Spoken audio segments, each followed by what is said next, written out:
La mañana de Juan Domingo.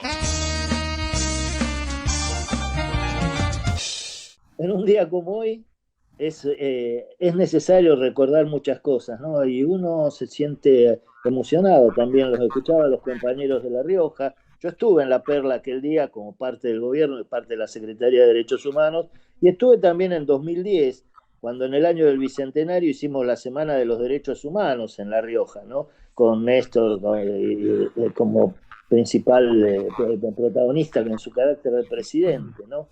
Y fue realmente muy emocionante. Y también recordar que casi todos los organismos de derechos humanos y quienes marchamos en estas fechas, tenemos una frase que se canta referida a los genocidas que dice como a los nazis les va a pasar, ¿no? Y esa frase la tomamos de un libro de Tito Pauletti, justamente aquel maravilloso periodista, escritor, comprometido con la defensa de los derechos humanos, que se tuvo que exiliar en España, donde militó fuertemente en la Comisión Argentina de Derechos Humanos, que escribió ese libro que era Como los nazis, como en Vietnam, donde él hacía el paralelo de lo que había sido la dictadura con otros procesos criminales que se dieron a lo largo del mundo, ¿no? Hoy hace 20 años también que Néstor Kirchner decidió que se bajara el cuadro de Videla del Colegio Militar, ¿no? Sí, es fecha Y histórica. fecha histórica y también de la entrega de la ESMA, en la cual a mí me tocó participar en los días anteriores, porque como representante de los derechos humanos buscamos junto con la gente de la ciudad de Buenos Aires, ¿no? La fórmula para que se pudiera concretar el traspaso, ¿no? Y se creara ese espacio para la memoria, la promoción y la defensa de los derechos humanos que existe hoy, ¿no? Todas cosas que ahora parece que se ponen en duda, ¿no? Y se trata de miserabilizar hasta la cantidad de detenidos desaparecidos, ¿no? Y bueno, yo recordaba hoy una carta que en el año 2009 Eduardo Luzgalde le escribió a Graciela Fernández Meijide, ¿no? Donde le explicaba todos los motivos por los cuales ella seguramente debía saber que lo que se decía era falso, ¿no? En el año 79, por ejemplo, un informe del Departamento de Estado de los Estados Unidos, no de ninguna organización de izquierda ni de derechos humanos ni cosa por el estilo, hablaba ya de más de 22.000 desaparecidos a esa fecha. Hubo 4 años más de dictadura, hubo asesinatos hasta el mismo año 1983. Recordamos el caso de Pereira Rossi, por ejemplo, y Cambiaso, que fue el 14 de mayo del 83, ¿no? O sea que hubo 4 años más que estuvieron también signados por todo lo que fue la represión a la contraofensiva de Montoneros de los años 79 y 80, con lo cual el número de 30.000 a veces yo creo que se quedó corto, que las víctimas fueron muchos más, porque además reducirlo a lo que se denunció ante la CONADEP es una actitud, primero, equivocada y miserable. La CONADEP tuvo nada más que 9 meses para funcionar, y en un momento en que las autoridades militares y de las fuerzas de seguridad eran las mismas que habían estado comprometidas con la represión ilegal. Héctor Ríos Sereñú, que fue el comandante en jefe del ejército durante la presidencia de Raúl Alfonsín, hoy está condenado por crímenes de lesa humanidad. Hay que recordar eso también. Entonces la gente que fue a denunciar lo hizo en un clima de miedo, de terror. Recuerden que además Alfonsín había ordenado la persecución de las cúpulas de las organizaciones populares, de Montoneros y de LERP, ¿no? En el primer decreto que tuvo. Entonces, a pesar de todo eso, la gente fue, declaró, denunció, y las denuncias siguieron con posterioridad. En esos años, recuerden, Bussi fue gobernador de la provincia de Tucumán, Patti fue intendente de Escobar, por citar nada más que un par de ejemplos, ¿no? Como para ver cuál era el clima que enfrentaba la gente, que además había visto frustradas sus expectativas de verdad y justicia cuando se dictaron las funestas leyes de punto final de obediencia de vida, después completadas con los nefastos indultos que decretó Carlos Menem, ¿no? Hubo que esperar hasta que un presidente tomó la decisión política de hacer propias las banderas de memoria, verdad y justicia que enarbolaron todos esos años los organismos de derechos humanos, sin que se produjera ningún caso de venganza por mano propia. Esto también es bueno de decir, ¿no?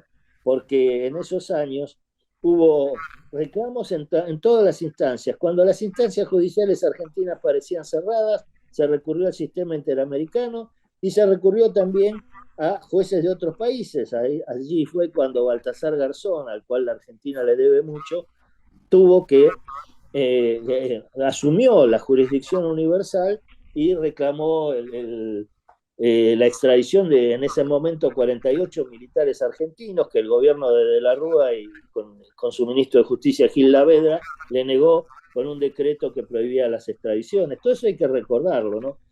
El ciclo fuerte de la memoria, verdad y justicia se inicia en el 2003, cuando en agosto de ese año se declara la nulidad de las leyes, impulsada en un proyecto que no era ni siquiera del partido gobernante en ese momento, porque lo había presentado Izquierda Unida con la firma de Patricia Walsh, y el gobierno lo asumió, se logró la nulidad de las leyes, se reabrieron los juicios y tuvimos entonces, desde entonces, con todas las garantías del debido proceso, el juzgamiento de los criminales, que todavía continúa, porque hay muchísimos casos y porque además cada juicio es como abrir la tapa de una olla de la cual se escapan demonios, ¿no? Porque aparecen nuevos casos, nuevas cuestiones, nuevas formas de tortura y de criminalización que emprendieron la gente de la dictadura, y que merecen también, como todas las demás, nuevos juicios, ¿no?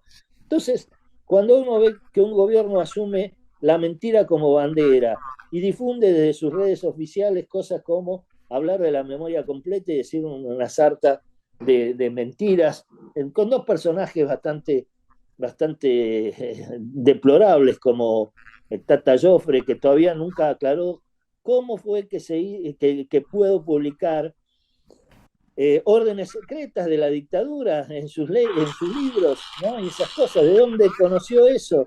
¿Cómo habrá participado en algún momento de todo eso? Nunca pudo aclararlo, ¿no? Y como Labraña, que miente espantosamente cuando dice que él inventó la cifra de 30.000, cuando todo el mundo sabe que esa cifra fue producto de todo lo que se vivió y se pudo gestar en aquellas épocas, ¿no? No hablo de la hija del capitán Viola porque ella habla desde el resentimiento y de la pérdida de su padre, pero habría que aclararle que por ese caso hubo una condena judicial, hubo 4 militantes por lo menos que fueron juzgados y sentenciados y condenados y que estuvieron muchos años en la cárcel.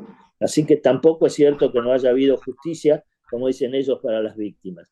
Lo que sí es cierto es que hubo una dictadura que implantó un plan sistemático de violaciones masivas a los derechos humanos con el objetivo de disciplinar a la sociedad e imponer de esa manera, mediante el terror, un plan económico, un modelo económico, político y social, cuyo jefe indiscutido era José Alfredo Martínez de Oz, que es muy similar, casi idéntico, al que está llevando adelante Javier Milei, ¿no? Entonces, hay que poner las cosas en claro. Hoy se diría de la memoria, y la memoria tiene que hacernos acordar de todo lo que fue eso, de todo lo que se vivió. Yo siempre en esta fecha recuerdo a mi mejor amigo de aquellos tiempos, Ricardo Emilio Rebó. Nosotros nos conocimos cuando ingresamos a la universidad en el 72, militamos juntos, gracias a él conocí a Alicia Eguren, ¿no? La mujer de John William Cook, con la cual nos reuníamos y tratábamos, éramos simples militantes, ¿no? En todo caso militantes universitarios. Él trabajaba en el Teatro Municipal General San Martín, y tenía en la parte de utilería y tenía una gran habilidad. Él solía armar títeres de madera para que jugaran los chicos, jugaran también hasta las hermanas de todos, ¿no? Y desapareció el 23 de mayo del 78 sin que tuviéramos nunca ninguna noticia de qué fue lo que pasó con él. Mucho tiempo después, cuando se desclasificaron los archivos del batallón 601, descubrimos que una de las personas que era aparentemente amiga de él, Juan Manuel Bernasconi, era un agente de ese batallón, y otro era un señor que se llama Carlos Bernadú, que era el jefe político de la Juventud Radical en ese momento en la universidad, contra la cual fuimos a elecciones en el año 75 y le ganamos, entre paréntesis, y que después llegó a ser vicepresidente primero del Partido Radical en la capital, ¿no?